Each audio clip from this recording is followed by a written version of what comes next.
Bonjour et bienvenue dans cette formation sur les langages SQL. Dans cette vidéo, je vais vous montrer comment utiliser la sous-requête dans la clause from. Les objectifs de cette vidéo, tout d'abord, c'est de comprendre la syntaxe de sous-requête dans la clause from. Et deuxièmement, c'est d'écrire des requêtes en utilisant une requête, une sous-requête dans la clause from. Donc voilà les objectifs que je vous propose pour cette formation. Syntaxe. Select, c'est une fonction qui nous permet de supprimer les doublons sur nos champs. Étoile, ça permet de faire la projection totale de nos champs. On peut aussi spécifier les champs. Champ 1, on peut les renommer temporairement avec l'alias. Champ 2, champ 3, ainsi de suite. From, c'est ici que nous allons mettre notre sous-requête. Nous allons voir avec les exemples que je vais donner comment est-ce que nous pouvons mieux comprendre cette sous-requête dans la clause from et comment les maîtriser.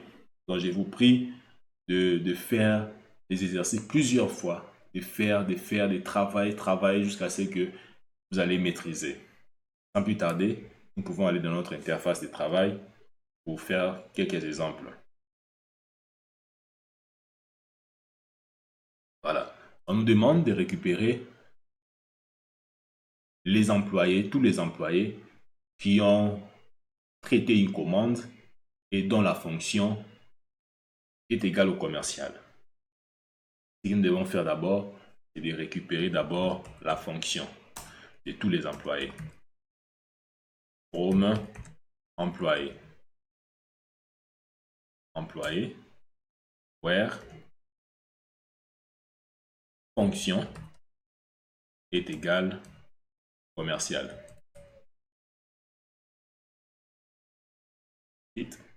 Voilà. Nous avons cet employé dont la fonction est égale au commercial. Si nous regardons ici, nous remarquons toutes nos fonctions, c'est le commercial. Voilà. Maintenant, nous allons récupérer tous les employés. Tout, je peux préciser quelques champs pour ne pas afficher tout. Prénom de l'employé, la fonction de l'employé, la date, la commande ID, la commande et la date commande. Voilà. Je viens ici, from. C'est ici que je vais mettre ma sous-requête. Sur la parenthèse, je le mets. Comme nous avons récupéré les champs de la table employée et les champs de la table commande, nous devons faire la jointure. As, A, join, commande, as B. On, A, c'est la table client, client ID égale à B, point, client, la clé étrangère de la table commande, c'est client ID, comme ça. Je exécute. Nom de colonne. Ah, excusez-moi, j'ai trop utilisé la table client. C'est maintenant dans mon esprit. C'est employé ID. C'est maintenant dans mon esprit et lorsque j'ai saisi la commande que le cerveau appelle, c'est le client. Voilà. Ici, nous avons récupéré tous nos employés qui ont traité les commandes et dont la fonction est égale au commercial. Notre sous-requête est là, dans la clause from. Ça envoie cette ligne et lorsqu'on exécute tout ça, cette requête, ça affiche deux lignes. Donc voilà comment est-ce qu'on utilise la sous-requête dans la clause from. Donc je vous prie de s'exercer plusieurs fois et vous allez voir que vous allez maîtriser. On peut encore aller dans d'autres exemples pour mieux comprendre. On nous demande de récupérer, cette fois-ci, on nous demande de récupérer les clients qui ont passé les commandes et qui habitent en RDC. Donc, on demande de récupérer tous les clients qui ont passé les commandes et qui habitent en RDC. Donc, je vais d'abord récupérer tous les clients qui habitent tous les clients qui habitent en RDC. Donc, sachez que la sous-requête dans la clause from, ça renvoie un tableau. Ça renvoie un tableau RDC. Comme ça. Et voilà. Ainsi, on a récupéré tous nos clients qui habitent en RDC. Si vous regardez le pays, c'est la RDC. Maintenant, nous allons récupérer les clients ID. Les clients ID, nous allons récupérer les noms des sociétés de nos clients. Nous allons récupérer les pays. Nous allons récupérer la date de la commande. La date de la commande.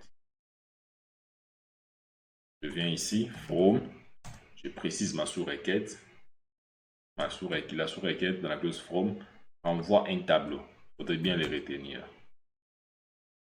Join, commande, as B. GPO n'est pas spécifié l'alias. Les moteurs de base de données vont comprendre que c'est un nom temporaire que j'ai donné. Vous voyez ici, il va comprendre A.client ID égale à B.client ID. Ici, on doit préciser la table pour éviter l'ambiguïté. Voilà. Je peux trier. Je peux trier à partir du nom du client. Voilà. Point virgule. Voilà. Voilà comment est-ce qu'on utilise. Ici, on a récupéré tous nos clients qui ont passé les commandes et qui habitent en RDC. Voilà les clients qui ont passé les commandes et qui habitent en RDC. Voilà comment est-ce qu'on utilise la sous-requête dans la clause from. On peut encore extrapoler avec d'autres exercices. J'ai plusieurs exercices. Je sais qu'à la fin de cette formation, je vais faire une série d'exercices que je vais mettre à votre disposition pour que vous puissiez s'exercer et mieux maîtriser, devenir les administrateurs de bases de données et de mieux maîtriser les langages SQL pour mieux interagir avec tous les systèmes de gestion des bases de données relationnelles. Je pense que vous avez compris comment est-ce que nous avons utilisé la sous-requête dans la clause from. Merci pour votre attention pour cette vidéo. N'oubliez pas de s'abonner, d'aimer et de partager.